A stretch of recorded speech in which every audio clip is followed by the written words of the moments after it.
ओम नमो भगवते वासुदेवाय। ओम नमो भगवते वासुदेवाय। ओम नमो भगवते वासुदेवाय।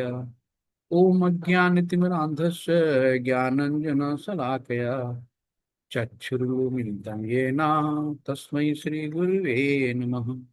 श्रीचैतन्यमनोभीष्टं स्थापितं येन भूतले स्वयं रूपकदा महिमं ददाति स्वपदान्तिकम्। वन्देऽहं श्रीगुरु श्रीयुतकमलं श्रीगुरु वैष्णवांस्य श्रीरूपसाग्रजातं सहगण रघुनाथान्वितां तं सजीवं साद्वैतं सावधूतं परिजनसहितं कृष्ण चैतन्यदेवं श्रीराधाकृष्णपादान् सहगण ललिता श्रीविशाखान्वितांश्च। हे कृष्ण करुणा सिंधु दीन बंधु जगतपते गोपेश गोपिका कांत राधा कांत नमोस्तुते। तप्त कांचन गौरांगी राधे वृंदावनेश्वरी वृषभानुसुते देवी प्रणमामि हरि प्रिये। नमः विष्णुपदाय पृष्ठपृष्ठाय भूतले श्रीमते भक्ति वेदांत स्वामिनि इति नामिने। नमस्ते सरस्वती देवी गौरवाणी प्रचारिणी निर्विशेषा शून्यवादी पाश्चात्य देश तारिणी। जय श्री कृष्ण चैतन्य प्रभु नित्यानंदा श्री अद्वैत गदाधर श्रीवासादि गौरा भक्त वृंदा। हरे कृष्णा हरे कृष्ण कृष्णा कृष्णा हरे हरे हरे हरे राम राम राम हरे हरे। हरे कृष्णा कृष्णा कृष्णा हरे हरे हरे राम राम राम हरे हरे। हरे कृष्णा। सभी को दंड प्रणाम। तो आज हम लोग अध्याय 5 में हैं, जिसमें जो है अर्जुन की जो गलत फहमियां, ये पिछली थोड़ा सा बैक हम लोग फ्लैश चलते हैं कि सूखी मानसिक अटलकों से बेहतर भक्ति सेवा। सबसे क्या है, कुछ न, भगवान को सिर्फ प्रेममयी भक्ति चाहिए, प्रेममयी सेवा चाहिए। तो ये जो दूसरा अध्याय बताया गया उसमें 11 to 30 कृष्ण द्वारा वर्णित आत्मा का ज्ञान, जिसको सांख्य योग कहते हैं हम लोग, कि जो वैश्लेषिक अध्ययन किया जाता है आत्मा और शरीर के बीच का। तो जो आत्मा आत्मा आध्यात्मिक जीवन से आई है, और ये जो भौतिक शरीर भौतिक है, भौतिक नश्वर है। आत्मा अजर अमर अविनाशी, जिसका कभी नाश नहीं होता है। ये दूसरे अध्याय में आत्मा का बहुत अच्छे से हम लोगों ने वर्णन देखा, और सेकंड जब हम लोग लेवल पे जाएंगे तो इसको एक एक श्लोक करके 1 to 1 और अच्छे से देखेंगे। अभी कुछ समय की कमी की वजह से बीच बीच में श्लोक उठाए जा रहे हैं। और इसके बाद 31 से 37 जो निर्धारित कर्तव्य समझाया गया है कि जिसका जो कर्तव्य है वो करे। हम्म? जिसका जो कर्तव्य है, क्षत्रिय का कर्तव्य युद्ध करना, तो युद्ध से भागो नहीं, नहीं लोग डरपोक कहेंगे, कायर कहेंगे। अपने कर्तव्यों का निर्वाह करो, उससे भागो नहीं। अब 42 से 45 भयावह स्कैम है ना, कि गतिविधियों के कारण जो आत्मा का उलझाव होता है, कि जैसे कभी कभी ऐसी परिस्थितियां आ जाती हैं कि हम बहुत सोच में पड़ जाते हैं, क्या करें क्या न करें, भगवान कोई रास्ता दिखाओ। है ना? बड़ी मुश्किल पड़ी है, कुछ समझ भी नहीं आता, बड़ा उलझ जाते हैं। फिर इसमें बताया गया है कि 46 से 53 के बीच में एक्सप्लेनिंग द प्रोसेस ऑफ भक्ति सेवा, कि भक्ति सेवा कैसे करते हैं। है ना, सकाम कर्म, अपने लिए जो काम करते हैं, अपने लिए जो कर्म करते हैं। निष्काम कर्म, जो हमने कोई भी कर्म किया, कर्म के फल की इच्छा ही नहीं करी। और एक वो जो सिर्फ भगवान के लिए, उसमें कोई अपना स्वार्थी नहीं। अकर्म हो गए, कर्म विकर्म कर्म। विकर्म हो गए जो शास्त्रों के विरुद्ध किए जाते हैं, उनको विकर्म कहते हैं। इस तरीके से हम लोगों ने भी पीछे देखा। अध्याय 4 यानी कि 33 एक्सप्लेन करते हैं कि सभी प्रकार के यज्ञ कार्य ज्ञान में परिणित होते हैं। तो हमें क्या करना है, जो भी करना है सब भगवान को अर्पण कर देना। और चौथे अध्याय के अंतिम पद में कृष्ण ने अर्जुन को फिर से उठने और लड़ने के लिए कहा। अर्जुन को भ्रम हो रहा था, त्याग या काम क्या करें। कि क्या सही है। तो अर्जुन को कहा कि उठो, तुम क्षत्रिय हो, युद्ध करो ना, नहीं लोग तुम्हें कायर कहेंगे, और तुम्हारे तो दोनों हाथ में लड्डू है। अगर तुम जीत गए तो दुनिया का साम्राज्य तुम्हें मिलेगा, अगर नहीं भी जीते, तुम्हारी मृत्यु भी हो गई, तो तुमको सीधे मोक्ष मिल जाएगा, स्वर्ग मिल जाएगा। तो दोनों तरफ से कहीं हानि नहीं है। अर्जुन की उलझन है ना। अर्जुन उवाच संन्यासम कर्मणा कृष्ण पुनर्योगम च संससि यच्छ्रेयस एतयोरेकम तन्मे ब्रूहि सुनिश्चितम। शिल प्रपात की जय। अर्जुन ने कहा, हे कृष्ण, पहले आप मुझसे कर्म त्यागने के लिए कहते हैं, फिर भक्ति पूर्वक कर्म करने का आदेश देते हैं। क्या आप अब कृपा करके निश्चित रूप से मुझे बताएंगे कि इन दोनों में से अधिक लाभप्रद क्या है। अर्जुन कंफ्यूज हो गए यहाँ पे। अब अर्जुन कंफ्यूज होकर भगवान से क्वेश्चन करते हैं। इसी को, जैसे ना कि कभी भी हमारे दिमाग में कोई कंफ्यूजन आता है, कोई भी प्रॉब्लम्स आती है, तो हम किससे पूछेंगे? तो हमारे गुरु होते हैं, काउंसलर होते हैं। हम उनसे जाते हैं, उनसे अपनी बात करते हैं कि हमें ये समस्या है, हम इस समस्याओं से कैसे निपटें। तो हमें एक मार्ग, अच्छा सा मार्गदर्शन देते हैं, है ना। तो अब ये अर्जुन कह रहे हैं कि आप मुझसे पहले कर्म त्यागने के लिए कहते हैं, और फिर कहते हैं भक्ति पूर्वक कर्म करो का आदेश देते हैं। तो अब आप बताइए कि इनमें कौन सा लाभप्रद है ना। फिर भगवान यहाँ पे अर्जुन की शंका दूर करते हैं। क्या कहते हैं भगवान? श्री भगवान वाच संन्यास कर्म योगस्य निःश्रेयसकार उभो तयोस्तु कर्म संन्यास आत्म तयोस्तु कर्म संन्यासात् कर्म योगो विशिष्यते। श्री भगवान ने उत्तर दिया, मुक्ति के लिए तो कर्म का परित्याग तथा भक्ति में कर्म योग दोनों ही उत्तम है। अगर आदमी को मुक्ति चाहिए तो जो भी कर्मों का परित्याग करते हैं ना, तेरा तुझको अर्पण क्या लागे मेरा, अर्पण कर दो भगवान। और भक्ति में कर्म, यानी कर्म योग, भक्ति में कर्म किए जाते हैं तो कर्म योग, भक्ति में कर्म दोनों ही उत्तम है, किंतु इन दोनों में से कर्म के परित्याग से भक्ति युक्त कर्म श्रेष्ठ है। तो आपको सिर्फ क्या करना है? भगवान की प्रेममयी भक्ति करनी है, प्रेममयी सेवा करनी है। तो दोनों से सबसे उत्तम क्या है? भक्ति है। ये है। अब आप देखिए यहाँ पे एक गतिविधियों के कारण जो नृग का पतन हुआ। अब वो एक राजा थे, यहाँ कहानी आती है, एक राजा नृग थे। उन्होंने कहा कि मैं इतने अच्छे कर्म करूंगा कि मुझे मुक्ति, मतलब मुझे सीधे सीधे मुक्ति मिलेगी, मुझे कोई दिक्कत होएगी नहीं कभी जिंदगी में। अब वो क्या करते थे? सबसे बड़ा दान होता था ब्राह्मणों को, गौदान। तो राजा नृग क्या करते थे कि ये बहुत ज्यादा दान करते थे, दान करने के बड़े शौकीन थे। और इनसे क्या हुआ, इनसे मतलब एक गलती हुई, लेकिन वो गलती इनसे जानबूझ के नहीं हुई, अनजाने में ही हुई गलती। अनजाने में गलती की भी सजा होती है। हुआ क्या कि इन्होंने ब्राह्मणों को गाय, एक एक लाख गाय देते थे। अब गाय एक ब्राह्मण को दी, अब हो सकता है उस उसके झुंड से वो गाय किसी दूसरी तरफ चली गई हो। अब इन्होंने जो दूसरी लाट गाय की थी दूसरे ब्राह्मण को दे दी। अब वो दोनों ब्राह्मण में लड़ाई होने लगी कि तो मेरी गाय है, तुमने चोरी करी है। दोनों लड़ने लगे, मेरी गाय मेरी गाय मेरी गाय। तो ये चीज राजा के पास पहुंच गई। राजा ने बोला, भाई अब तो मुझे नहीं पता किसकी गाय है, मैं भी नहीं बता सकता हूं उसका निर्णय। एक काम करो, एक गाय के बदले एक एक लाख गाय हमसे और ले लो। तो बोले मुझे यही चाहिए। और इसी में दोनों की लड़ाई होती रही। उन्होंने कहा कि हमें एक लाख गाय नहीं चाहिए, हमें यही वाली गाय चाहिए। अब दोनों ब्राह्मणों की लड़ाई होती रही। अब उसमें एक ब्राह्मण रुष्ट हो गया और उसने इनको श्राप दे दिया, छिपकली बन गए।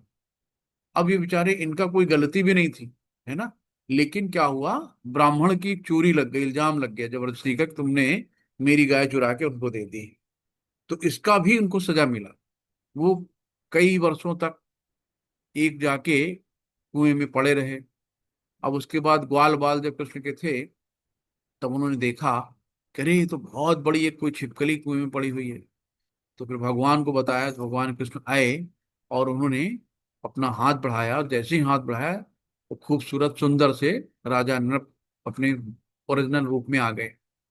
अब इसमें भी कहानी थी कि राजा नृप जब पहुंचे तो उनसे पूछा यमराज ने कि पहले तुम्हें स्वर्ग का सुख चाहिए या नरक का दुख चाहिए, क्या चाहिए, जो अपने पुण्य कर्मों का फल चाहिए, पाप कर्मों का? तो इन्होंने बोला था मुझे पाप कर्मों का फल पहले चाहिए।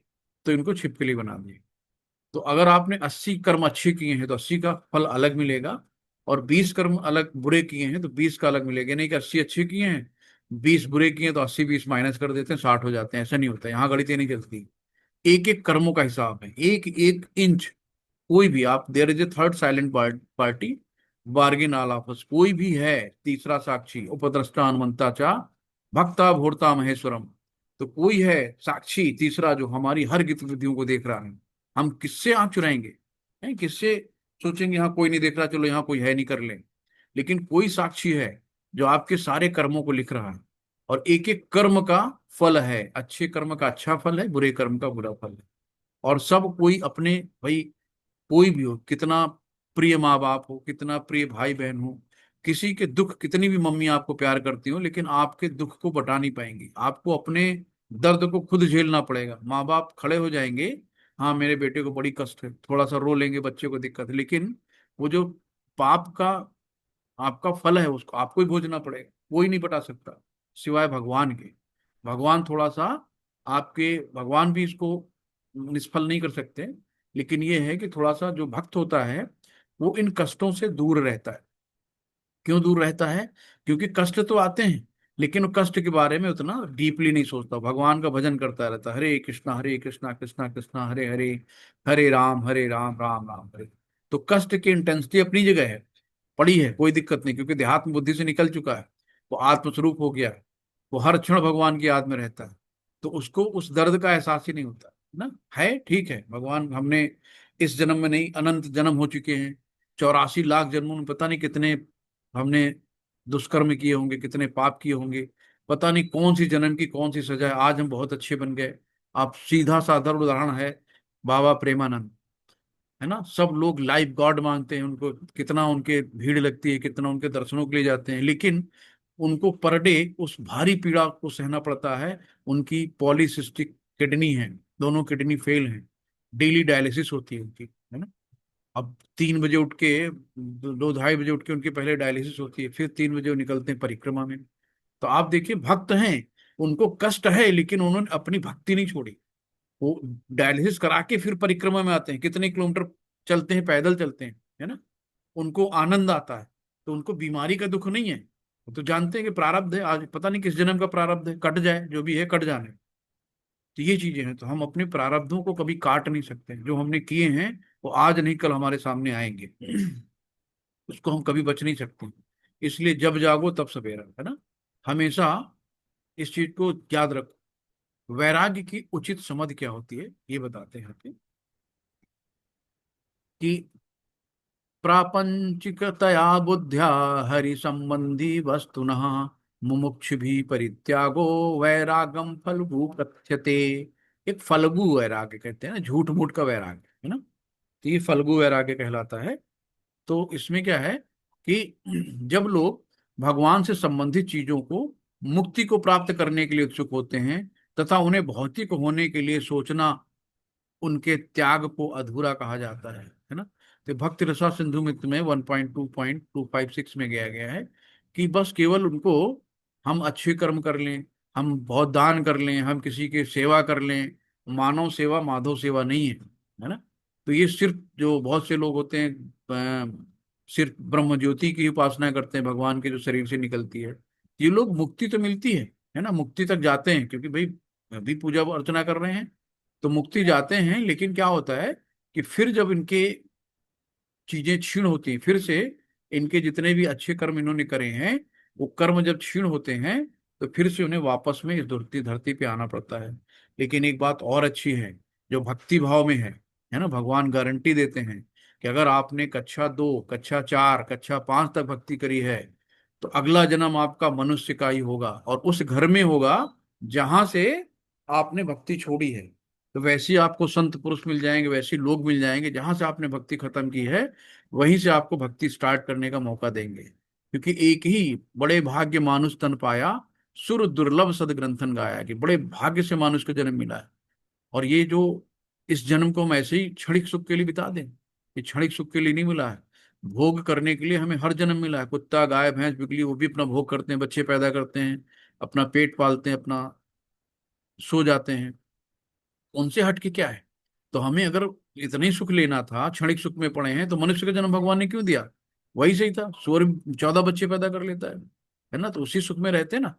तो ये भोग करने के लिए हमने बहुत जन्म ले लिए हैं, लेकिन अब हमें मनुष्य का जन्म मिला है। मनुष्य का जन्म मिला है सिर्फ भक्त्या माँ भी जाने आती, भक्त ही भगवान को जान सकता है, भगवान को जानने का, है ना।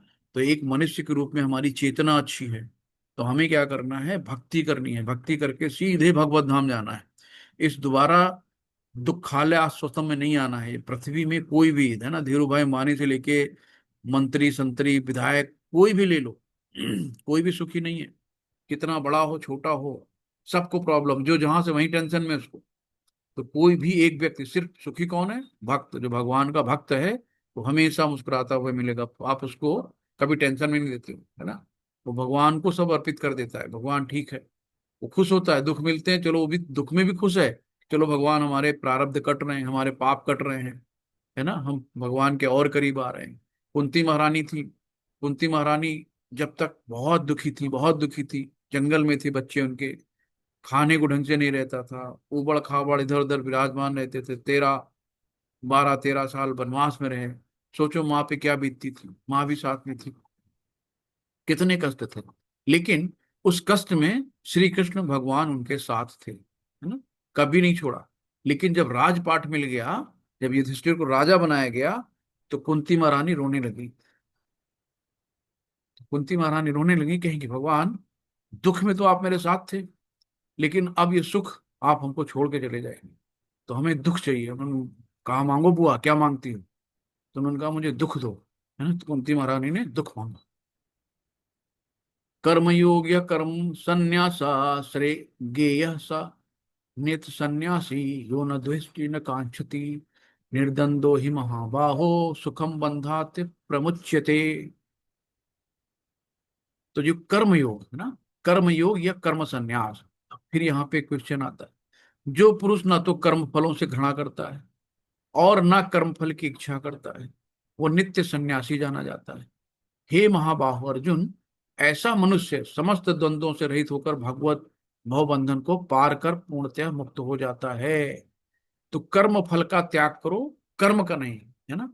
भगवान ने कभी नहीं कहा कि कुछ नहीं करो, चुपचाप भक्ति करो, बाकी सब छोड़ दो, है ना। ये नहीं कहा कि छोड़ो घर बार, चलो हरिद्वार। भगवान ने कहा जो आपके नियत कर्म हैं उनको आप करिए, आप अपने बीवी बच्चों का पालन पोषण करिए, अपने बच्चों को अच्छी शिक्षा दीजिए, अपने बच्चों को भगवत भगवान की भक्ति में लगाइए, है ना। ये आपकी सबसे पहली प्रायोरिटी है कि भगवान को, बच्चों को अपने भगवान की शरण में दीजिए, है ना। उनको बताइए ये चकाचौंध की दुनिया कुछ नहीं है, क्षणिक है, आज है कल खत्म, उसमें कुछ भी नहीं है, सिर्फ दुख होता है। थोड़ी सी खुशी, खुशी खुशी, बाद में फिर क्या होती है, खुदकुशी, है ना। छोटी छोटी चक्करों में बच्चे माँ बाप तक को छोड़ देते हैं। बाद में क्या होता है, अटैची में 36 टुकड़े मिलते हैं। तो सोचो माँ बाप पे क्या बीतती होगी कि उन्होंने पाल पोस के इतना बड़ा किया, इस लायक बनाया, कितनी उम्मीदें थी, और जरा सी अपनी क्षणिक खुशी में उन्होंने क्या करा, माँ बाप का ही त्याग कर दिया। बाद में फिर क्या होता है, ये आप लोग बहुत देख चुके होंगे। तो क्या करना है, कर्म का, जो कर्म फल है, हम कर्म कर रहे हैं, और जो भी कर्म का फल है सब भगवान को अर्पित कर दो, तो हम बंधनों से छुटकारा मिलेगा, है ना।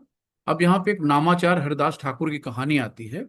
नामादास हरदास ठाकुर एक मुस्लिम समुदाय से थे, और ये जब चैतन्य महाप्रभु से मिले, तो चैतन्य महाप्रभु के चरणों में लेट गए।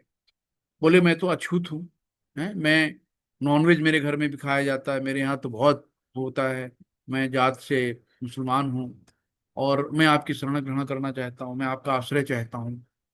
तो चैतन्य महाप्रभु ने तुरंत उन्हें उठा के गले लगाया, और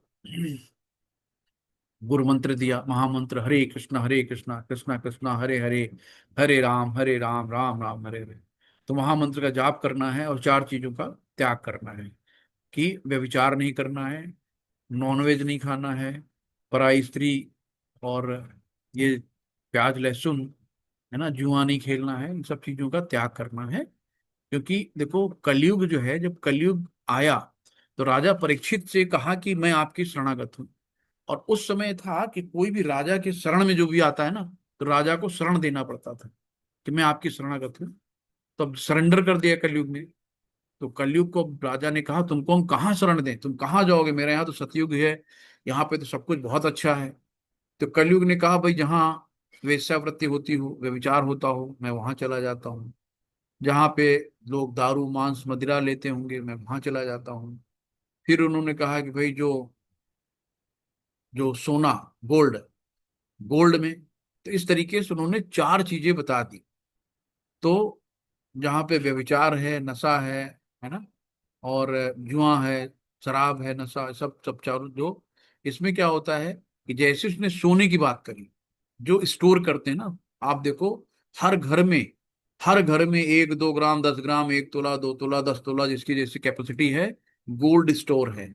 हर आदमी गोल्ड लेके पहन के चल रहा, चमचमाते, भले ही आजकल रास्ते में चेन बहुत खींची जा रही, क्योंकि गोल्ड बहुत महंगा हो गया है। तो क्या है, जब राजा के मुकुट गोल्ड का था, उसमें घुस गया कलयुग। अब राजा परीक्षित का दिमाग खराब हो गया। उन्होंने क्या करा, एक मरे हुए सर्प को एक ब्राह्मण जो साधना में समाज में बैठे थे उनके गले में डाल दिया। कि कलयुग ने इतना गलत काम करा दिया, जो इतने बढ़िया राजा थे। और फिर उसके बच्चे ने उनको श्राप दिया कि 1 हफ्ते में तुम्हारी मृत्यु हो जाएगी, नाक काटेगा। फिर उन्होंने क्या कहा, उन्होंने, भाई राजा थे, चाहते तो फांसी चढ़वा देते सबको, लेकिन उन्होंने एक्सेप्ट किया है कि मैंने गलती की है, और ब्राह्मण का वचन कभी खराब नहीं जाता है। तो उन्होंने अपने गुरु आचार्यों से पूछा कि अब मुझे क्या करना होगा। तो उन्होंने कहा कि सीधे आप भागवतम श्रवण करिए, सुनना सबसे अच्छी बुद्धि है ना। तो राजा परीक्षित सुखदेव मुनि के साथ बैठ के उन्होंने पूरा श्रवण किया, केवल सुना 1 हफ्ते तक, बिना हिले डुले 1 हफ्ते तक उन्होंने सुना। और डायरेक्ट भगवत धाम से विमान आया, और सीधे भगवत धाम चले गए। अब यहाँ पे हम लोग नामादास हरदास ठाकुर की बात कर रहे थे। तो नामादास हरदास ठाकुर जब भक्ति में आ गए, तो जो इनके संप्रदाय के लोग थे, तो इन्होंने सोचा इसको भ्रष्ट करते हैं। एक वेश्या को उनके पास भेज दिया, इनकी कुटिया में। अब वेश्या आई, बोले आप बहुत हैंडसम हैं, बहुत अच्छे हैं, हष्टपुष्ट हैं, मैं आपके साथ रात बिताना चाहती हूँ। तो बोले ठीक है माता जी, आप जो कहेंगे मैं करूंगा, बस थोड़ी सी मेरी माला हो जाए, है ना। तो बैठी रहती थी, सारा दिन बैठी रहती थी। फिर वो बस बस बस जब भी कहे, बस माला थोड़ी सी मेरी पूरी हो जाए, आप जो कहेंगे मैं करूँ। तो ऐसे करते करते वो 3 दिन आई गई। तीसरे दिन वो नतमस्तक हो गई, सीधे दंडवत साक्षात चरणों में लेट गई नामाचार हरदास ठाकुर के, और बोले मुझे अपनी शिष्या बना लीजिए, और मुझे भी नाम में रुचि आ गई है ना। और वो सीधे सीधे साध्वी बन गई। और वो भी हरे कृष्ण कृष्ण कृष्ण हरे हरे, हरे राम राम राम हरे हरे। तो श्रवण में इतनी शक्ति होती है कि आपके सामने, इसलिए कहा गया कि जो मंत्र है बोल के बोला जाता है। तो जब श्रवण करते हैं हम लोग, सुनते सुनते अपने आप कब हृदय में भगवान का नाम उतर जाता है, तो पता नहीं चलता है। इसलिए आप मैक्सिमम जब भी हो, जब भी मौका मिले, सुनिए, मैक्सिमम सुनिए। तो सुनने से कब हृदय प्रकाशित तो हो जाए, कब भगवान आपके दिल में उतर आए, आपको, आपके अंदर का जो अंधकार है अज्ञानता का, उसको दूर कर दें। तो इसलिए सबसे अच्छी चीज है श्रवण। यहाँ पे कह रहे हैं कि ब्रह्माण्याधाय कर्माणि संग त्यक्त्वा करोति यः लिप्यते न स पापेन पद्य पत्र मिवाम्बसा। जो व्यक्ति कर्म फलों को परमेश्वर को समर्पित करके आसक्त रहित, डिटैच हो जाता है, उससे अटैच नहीं रहता है, आसक्त रहित होकर अपना कर्म करता है, वो पाप कर्मों से उसी प्रकार अप्रभावित रहता है, जिस प्रकार कमल पत्र जल से अस्पृश्य रहता है। कमल के पत्ते पे देखो, पानी की बूंद डालो, वो अपने आप ढुनक जाती है ना, कभी उस पत्ते को गीला ही नहीं कर पाएगी। क्यों? मतलब ही नहीं है। तो वही कहा है कि जो व्यक्ति कर्म फलों को परमेश्वर को समर्पित करता है, जो भी किया, भगवान तेरा तुझको अर्पण, तो कृष्णार्पणमस्तु, तो सब कुछ अर्पण कर दो उसमें। बहुत नहीं, अरे यार तो बहुत अच्छी चीज है, भगवान का कैसे दे दें, है ना। तो उसमें आसक्त रहित होकर अपना कर्म करता है, तो क्या होता है, सभी पाप कर्मों से उसी प्रकार प्रभावित, तो कोई पाप कर्म उसको छूते नहीं है। भगवान कहते भी है ना, सर्वधर्म परित्याजम मामेकम शरणम व्रजम अहम त्वाम सर्व पाप्यभ्यो मोक्ष्यसिमामि मा शुचि। भगवान ने कहा सभी धर्म, पुत्र धर्म, पुत्री धर्म, पिता धर्म, सारे धर्म छोड़ के एक धर्म भक्ति भगवान का अपना लो, है ना। भगवान गारंटी देते हैं, सर्वधर्म परित्याजम मामेकम शरणम व्रजम, मेरी शरण में आओ, अहम त्वम सर्व पाप्य भी, मैं तुम्हारे सारे पाप इस जन्म से लेके जो 84 लाख जन्म लिए हैं, जाने अनजाने में जो भी पाप हुए हैं, उन सब पापों से मैं तुम्हें मुक्त कर दूंगा, डरो मत, भगवान स्वयं कहते हैं, है ना। हनुमान ने लंका को भगवान राम को भेंट के स्वरूप में जलाया।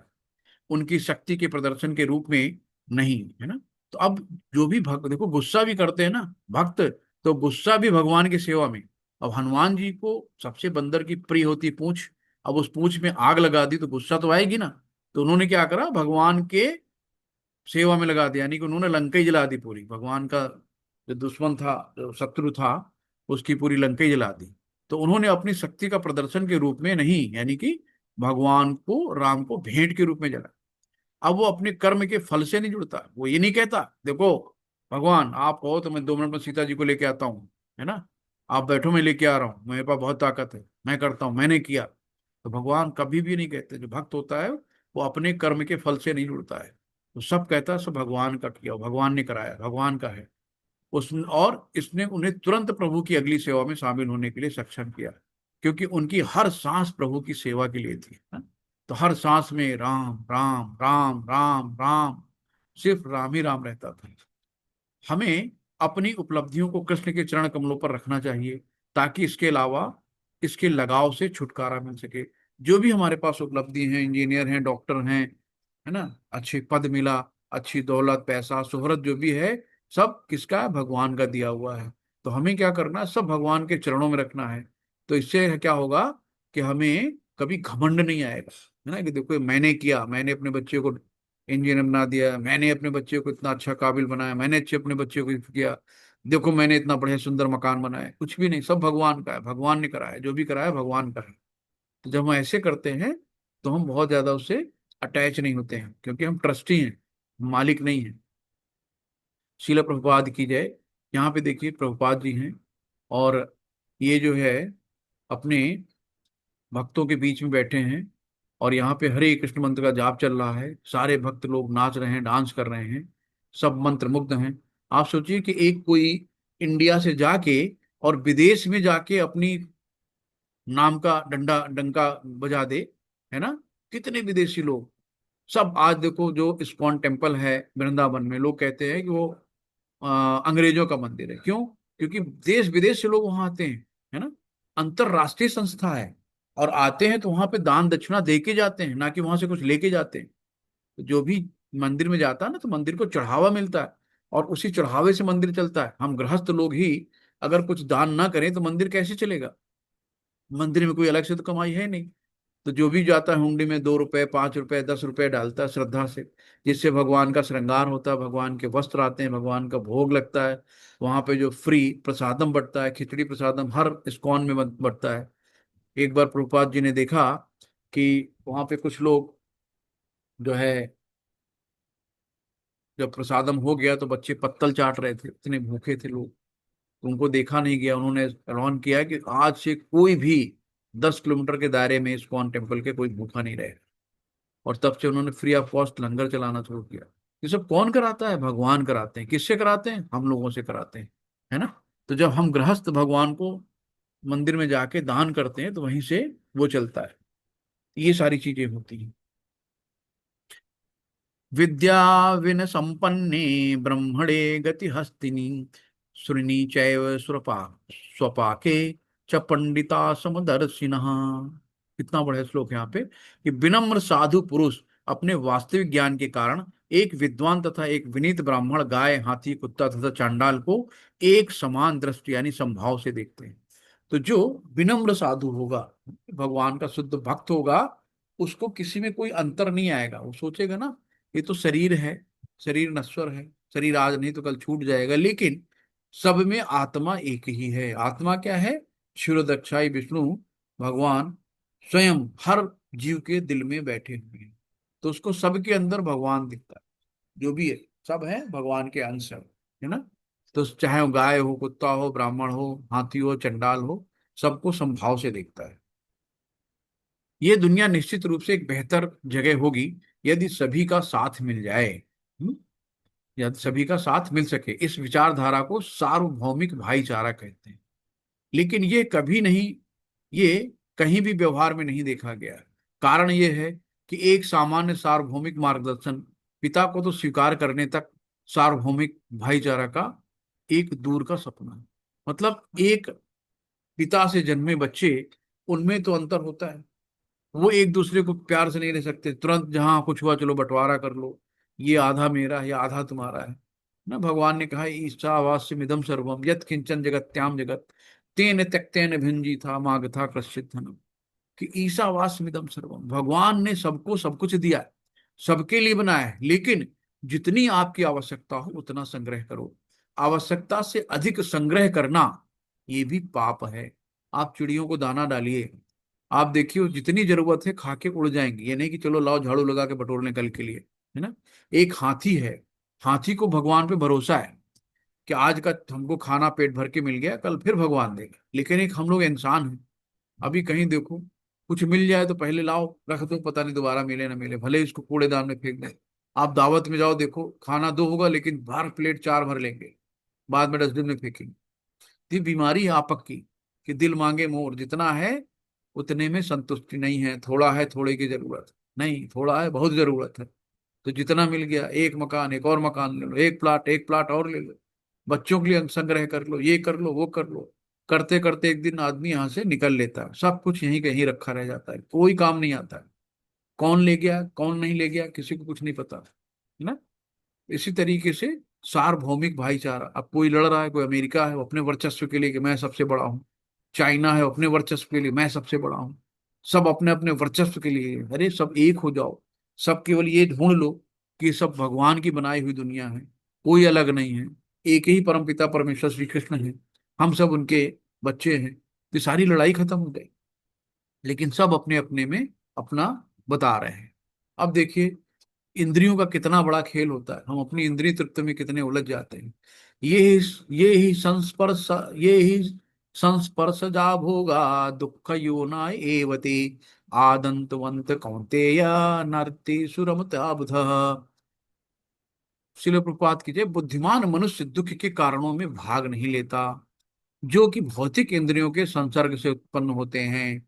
हे कुंती पुत्र, ऐसे भोगों का आदि तथा अंत होता है, अतः चतुर व्यक्ति उसमें आनंद नहीं लेता, है ना। तो जो चतुर व्यक्ति होता है वो क्षणिक सुख में नहीं पड़ता है।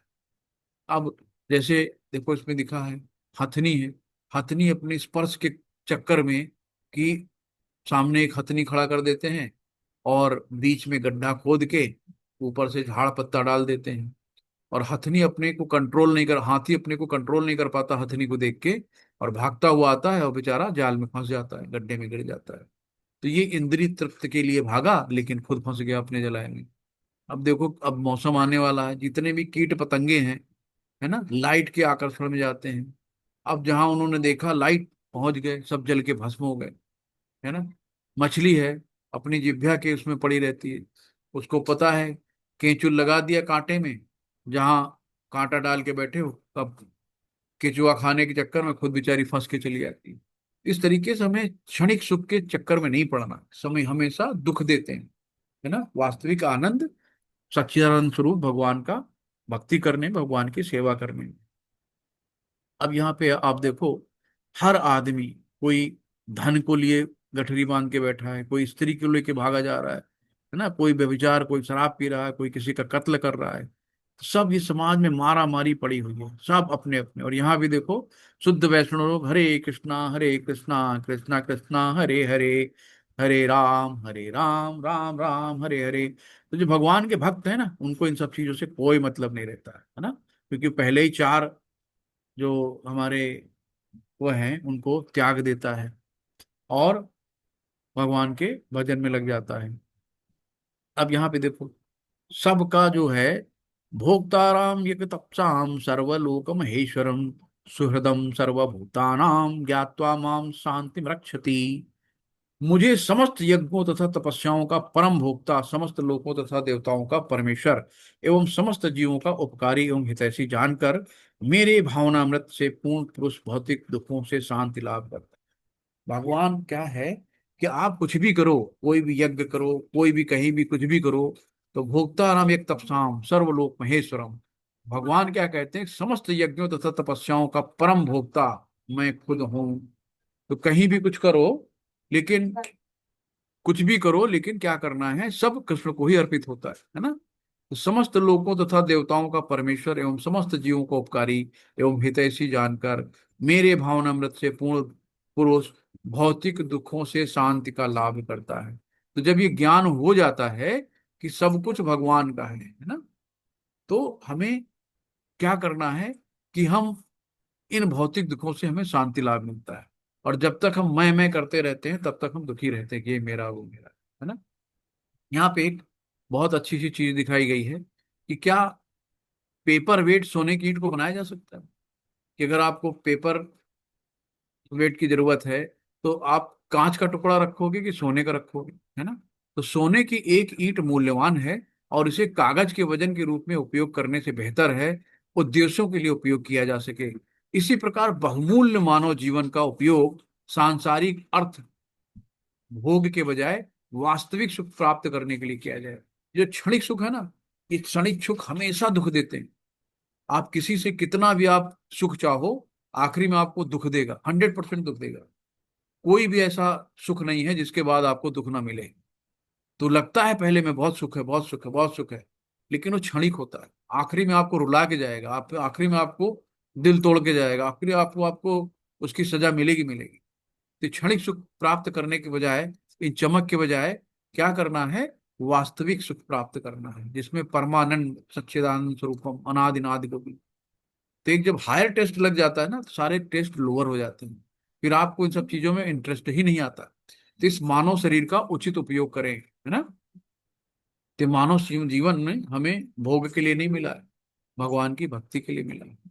तो हमें क्या करना है, इसका जितना से ज्यादा हम उपयोग कर सकें भगवान की सेवा में। ये पांचवा अध्याय कृष्ण भावनामृत की है, जिसे सामान्यतः कर्म योग कहते हैं। व्यावहारिक व्याख्या या यहाँ पर इस प्रश्न का उत्तर दिया गया है कि कर्म योग से मुक्ति किस तरह प्राप्त होती है। जब हम जो भी कर्म करते हैं, जो भी काम करते हैं, सब भगवान को अर्पित करते चले, तो क्या होगा, हम इन कर्म योग के बंधनों से मुक्ति प्राप्त कर लेंगे, नहीं बंधेंगे। कृष्ण भावनामृत में कार्य करने का अर्थ है भगवान के पूर्ण ज्ञान के साथ कर्म करना। तो जब हम कृष्ण भावनामृत यानी कि भगवान के प्रति हमारी पूर्ण रूप से श्रद्धा है, भगवान को हम पूर्ण रूप से समझ चुके हैं, भगवान के प्रति हमारी आस्था है, हमारे मन में कोई संशय नहीं है कि भगवान कृष्ण करे सो ठीक, जो भगवान कर रहे हैं वो सब ठीक है ना। तो इस तरीके से भगवान के पूर्ण ज्ञान के साथ कर्म करना, ऐसा कर्म दिव्य ज्ञान से भिन्न नहीं होता। जब हम भगवान के लिए सारे कर्म करते हैं तो वही दिव्य ज्ञान भी होता है ना। जिसको ज्ञान ही नहीं हो कैसे करेगा। प्रत्यक्ष कृष्ण भावना अमृत भक्ति योग है। तो जब हम प्रत्यक्ष कृष्ण भावना, सारी भावनाएं सब कृष्ण के लिए है, हमारा जो भी कुछ है कृष्ण के लिए है, तो इसी को हम लोग भक्ति योग और ज्ञान योग पथ है, जिससे भक्ति योग प्राप्त किया। जब ज्ञान होगा आपको, जब आप कृष्ण को जानोगे, तभी तो आप भक्ति योग प्राप्त करोगे, तभी तो भक्ति कर पाओगे। तो कृष्ण भावनामृत का अर्थ है परमेश्वर के साथ अपने संबंध का पूर्ण ज्ञान करके कर्म करना। कि हमें पता होना चाहिए कि हमारा परमेश्वर से क्या संबंध है, हम यहाँ दुनिया में आए हैं किस लिए। तो ऐसे तो नहीं खा पी के बच्चे पैदा करके निकल लेना है। तो हमारे भगवान ने मौका दिया है कि बड़े भाग्य मानुष तन पाया, सुर दुर्लभ सिद्ध ग्रंथन पाया। बड़े भाग्य से मनुष्य का जन्म मिला है, देवता भी तरसते हैं। इस मनुष्य जीवन का सदुपयोग करो, जब जागो तब सवेरा। किसी की उम्र यहाँ ग्रुप में 35 साल होगी, किसी की 25 होगी, किसी की 20 होगी, किसी की 50 भी होगी, कोई 60 साल का भी होगा। तो आप सोचो कितने साल जीना है, कितनी उम्र बची है ना। जितनी बीत चुकी, आप सोच लो 60 से 70 एक औसत उम्र होती है, कितना बचा है। जाना सबको है, ये तो है नहीं कि हम लोग यहाँ 600 साल की उम्र लेके आए हैं। कब जाना है ये नहीं पता। तो जब जागो तब सवेरा है, भगवान की भक्ति में लग जाओ। नाम जब सबसे कलयुग केवल नाम आधारा, सुमिर सुमिर जग उतरे पावा। कलयुग में सिर्फ नाम का प्रभाव है, सिर्फ नाम। बहुत ज्यादा हमें हठ योग नहीं करना, अष्टांग योग नहीं करना है। तो कृष्ण भावनामृत का अर्थ है परमेश्वर के साथ अपने संबंध को पूर्णतया प्राप्त करके कर्म करना। और इस चेतना की पूर्णता का अर्थ है कृष्ण या श्री भगवान का पूर्ण ज्ञान, है ना। कि जब तक भगवान के बारे में हम जानेंगे नहीं तो हमारी चेतना कैसे ऐसे कर्म करेगी जो भगवान के करीब जाए।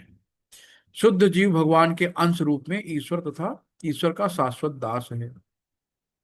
तो शुद्ध जीव भगवान के अंश के रूप में ना, ममई वांसो जीव लोको जीव भूत सनातन, तो भगवान का अंश है हम लोग।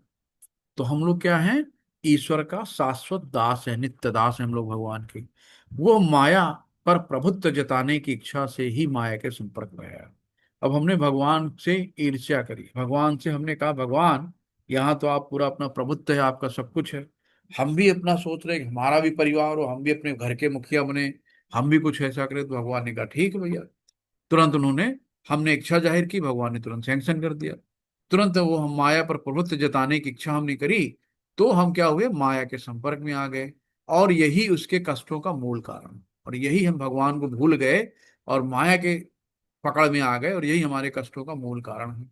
तो जब तक वो पदार्थ के संपर्क में रहता है, उसे भौतिक आवश्यकताओं के लिए कर्म करना पड़ता है ना। दिल मांगे मोर, थोड़ा और कर लें, आज ये गाड़ी ली है, कल और बड़ी गाड़ी लग्जरी वाली लेंगे, आज ये मकान बने, कर और बड़ा।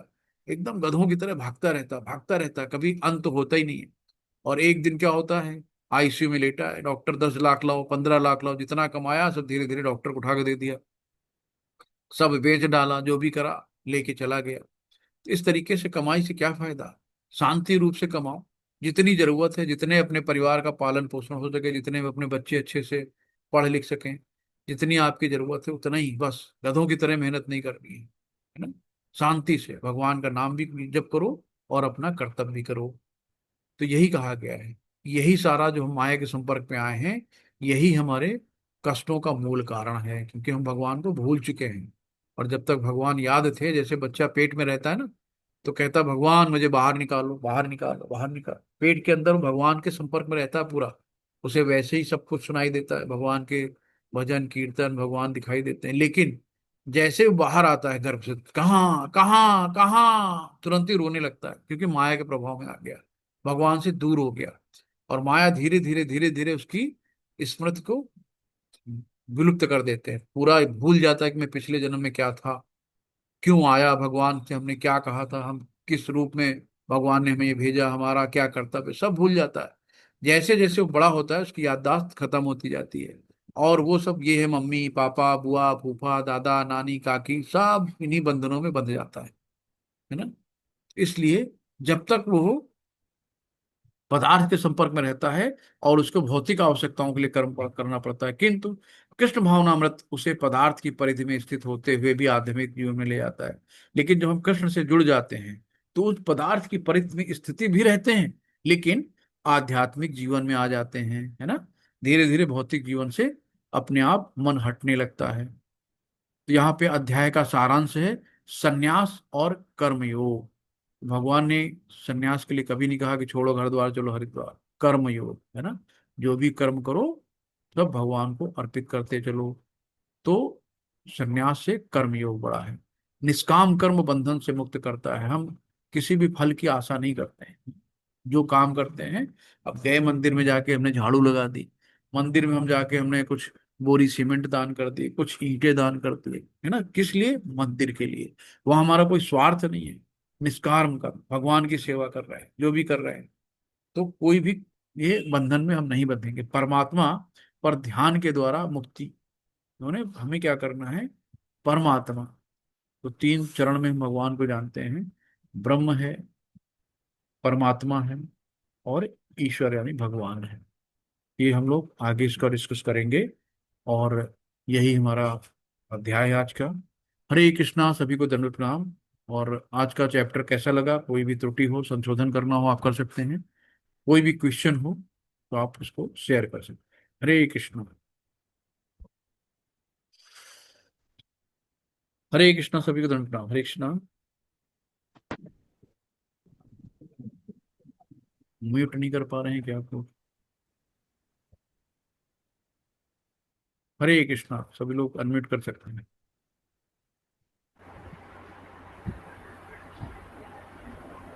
ये कौन पूछो थे? हरे कृष्णा। किसी का कोई क्वेश्चन हो तो हम ले सकते हैं उसको, और नहीं तो फिर हम लोग, कल मेरी वृंदावन यात्रा है। कल का मैं देखते हैं कितने बजे पहुंचता हूँ, क्या नहीं होता, मैसेज डाल दिया जाएगा जैसा भी होगा। जगदीश प्रभु जी आप लोगों को बता देंगे, है ना? हरे कृष्णा। वांछा कल्पतरुभ्यश्च कृपा सिंधु एव च पतितानां पावनेभ्यो वैष्णवभ्यो नमो नमः।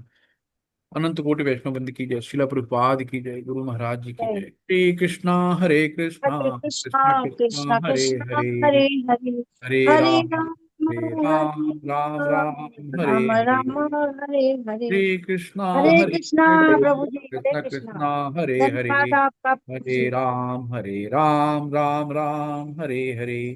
हरे कृष्णा हरे कृष्णा, कृष्णा कृष्णा हरे हरे, हरे राम, राम राम हरे हरे। हरे कृष्णा। हरे सभी लोग कृष्णा। माला शुरू कर दिए हैं? कम से कम एक एक माला शुरू कर दीजिए आप लोग, है ना, भगवान के जी नाम। प्रभु जी, जी प्रभु जी। बहुत सुंदर माता जी, बहुत सुंदर, है ना। तो नाम जप में, बहुत नाम में महिमा है। तो जब जागे तब सवेरा। प्रीति माता जी जी, हरे कृष्णा। बताइए माता जी, क्या कहना चाहते हैं? प्रीति माता जी। हरे कृष्णा गुरु जी। मैं हरे ये कृष्ण। पूछ रही हूँ, जैसे आप माला बोल रहे, मैंने आज तक माला नहीं किया। और जैसे आप मीन्स क्या करना चाहिए क्या नहीं। मैं ग्रंथ पढ़ लेती हूँ, जैसे गीता और रामचरितमानस हो, वो सब मैं कर लेती हूँ। बट माला मैंने आज तक नहीं किया, मेरे से पता नहीं माला ही नहीं होता जो आप बोल रहे हो। तो कैसे करनी चाहिए, क्योंकि थोड़ा सा मेरे को बताएंगे गुरु जी। जी जी जी, मैं हरे बताता हूँ। कृष्णा।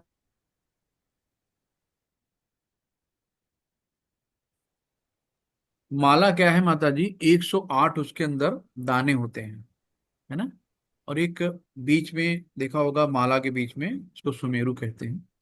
तो हमें क्या करना होता है कि माला को वहां से, जहां से सुमेरु होता है, उसको पकड़ के फिर धीरे धीरे अंदर की तरफ हम लोग करते हैं।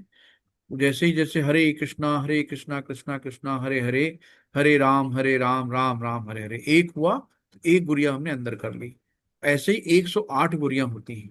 तो हमें 108, एक माला करने के लिए हमें 108 बार बोलना होगा, हरे कृष्णा कृष्णा कृष्णा हरे हरे, हरे राम राम राम हरे हरे। तो एक हुआ। फिर हम आगे बढ़ेंगे, हरे कृष्णा कृष्णा कृष्णा हरे हरे, हरे राम राम हरे हरे। तो फिर ये दो हुआ। तो ऐसे हमें तो 108 गुरुजी, बार जैसे मैं ये पूछ रही, जैसे आप ये बता रहे हो, लेकिन तब ना मैं माला करना वैसे जानती हूँ, बट तब भाव नहीं आता, तब ऐसा लगता है माला आगे कितनी बढ़ गई, कितनी बढ़ गई, वो माता चाहिए जी, शुरू होता में है। सबके साथ, मेरे साथ भी होता था माता जी, शुरू हाँ में जी, तो मन मन नहीं लगता, कैसे क्योंकि हम लगाए माया उस के। माला में कि भाई भगवान के नाम में, वो चीज हाँ, थोड़ा बताइए। माया, हम अभी माता जी माया के प्रभाव में है, इतनी जल्दी नहीं हाँ होगा। जी। आप थोड़ा जी। प्रयास करिए। आप एक कदम बढ़ाएंगे, भगवान आपकी तरफ 10 कदम बढ़ाएंगे। आप पहले ठीक प्रयास है। करिए, है ना। आप शुरू तो तो करिए। एक माला से स्टार्ट करती हूँ मैं, हाँ, एक ही माला से। एक माला करिए। जी। एक माला में आपको जी 7-8 मिनट लगेगा मुश्किल से। जी तो जी एक जी माला जी। कम से कम भगवान के लिए 10 मिनट तो समय दीजिए, नहीं है नहीं, ना। वो निकालूंगी, बस और वो ये हाँ, होता है ध्यान कहीं और यहाँ में रहता है नहीं कि नहीं अरे माता ये जी, चीज हो गया। जब अर्जुन अपना ध्यान नहीं रोक पाए, चंचला ही मना कृष्णा, तो अर्जुन ने कहा, भगवान, मन इतना चंचल है कि हम हवा को तो रोक सकते हैं, लेकिन इस मन को नहीं रोक सकते। भगवान ने फिर उपाय बताया कि वैराग्य तो कौनतेय है, कि आप नियमित जो है अभ्यास करिए। अभ्यास है तो कौनतेय है, वैर तो अभ्यास करिए, और वैराग्य, तो धीरे धीरे मन आपका स्थिर हो जाएगा। तो जब अर्जुन अपने मन को स्थिर नहीं कर पाए, तो हम लोग तो बहुत दूर, अभी बहुत दूर की चीज है ना माता जी। आप प्रैक्टिस करिए, धीरे धीरे सब कुछ हो जाएगा। हरे कृष्णा। जी, मधु माता जी, हरे कृष्णा। हरे कृष्णा प्रभु जी, सादर प्रणाम। दंडोत प्रणाम माता प्रभु जी, जी, मेरा हरे एक कृष्णा। प्रश्न ये है जी आपसे कि अभी हमारा कार्तिक मास आरंभ हो गया है, जी और माता जी। दामोदर अष्टकम जो आरती है, उसका मुझे सायकाल का समय बता दीजिए, निश्चित समय क्या है। माता जी, गृहस्थ के लिए कोई निश्चित नहीं होता, मंदिर में समय फिक्स होते हैं, लेकिन गृहस्थ जी के बात। लिए नहीं होता है। बस आप 8 बजे से पहले करो, 6 से 8 के बीच रात्रि में आठ जो। बजे के पहले। हाँ, ठीक। 6 से 8 के बीच में जो भी आपको समय मिलता है। तो जी जी। गृहस्थ के लिए कोई बहुत ज्यादा रिस्ट्रिक्टेड मामला नहीं रहता है ना। ओके। हरे ओके। कृष्ण। और ये शाम को ही करना है प्रभु जी? नहीं माता जी, भगवान का नाम कभी भी आप ले लो। शाम को अच्छा। दीपक जलाया जाता है, अंधेरा जी हो, दीप दान करते हैं ना।